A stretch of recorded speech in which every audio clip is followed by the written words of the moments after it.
Il riait de son bateau en plein désert, puis vint la pluie.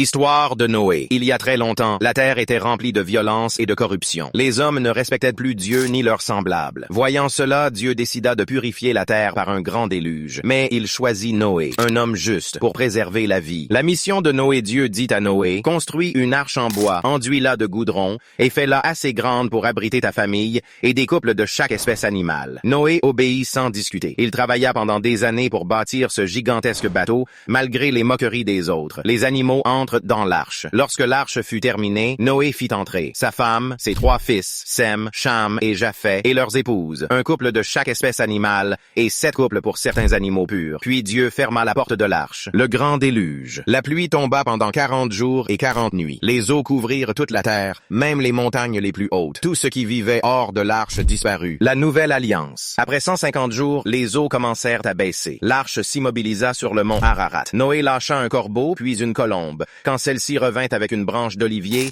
Noé sut que la terre reprenait vie. Dieu fit alors une promesse. Plus jamais un tel déluge ne détruirait la terre. Il mit un arc-en-ciel dans le ciel comme signe de cette alliance éternelle. Signification. L'histoire de Noé est souvent vue comme un symbole d'obéissance, de foi et de renouveau. Noé est l'un des grands prophètes envoyés par Dieu, Allah, à son peuple. Il a vécu à une époque où les gens adoraient des idoles et oubliaient totalement le Créateur. L'appel de Noé prêcha pendant 950 ans, Coran 29-14, appelant son peuple jour et nuit à n'adorer qu'Allah. Il disait, « Ô mon peuple, servez Allah, vous n'avez pas d'autre Dieu que lui. » Mais la majorité des gens se moquaient de lui, l'insultaient et refusaient de croire. L'ordre de construire l'arche, Allah révéla à Noé que plus personne ne croirait, sauf ceux qui avaient déjà cru. Il lui ordonna de construire une grande arche en bois. Les chefs incrédules passaient et se moquaient de lui. « Tu construis un bateau au milieu du désert? » Noé répondit que leur heure viendrait. Les croyants et les animaux. Quand l'arche fut prête, Allah ordonna à Noé d'embarquer. Les croyants, un petit nombre. Sa famille, sauf son fils qui avait refusé de croire. Des couples d'animaux. Le déluge. Une source jaillit de la terre. Le ciel s'ouvrit et la pluie tomba abondamment. Les eaux montèrent, engloutissant tout. Le fils de Noé, resté avec les mécréants, tenta de se réfugier sur une montagne. Noé lui cria de monter dans l'arche, mais il répondit, « Je te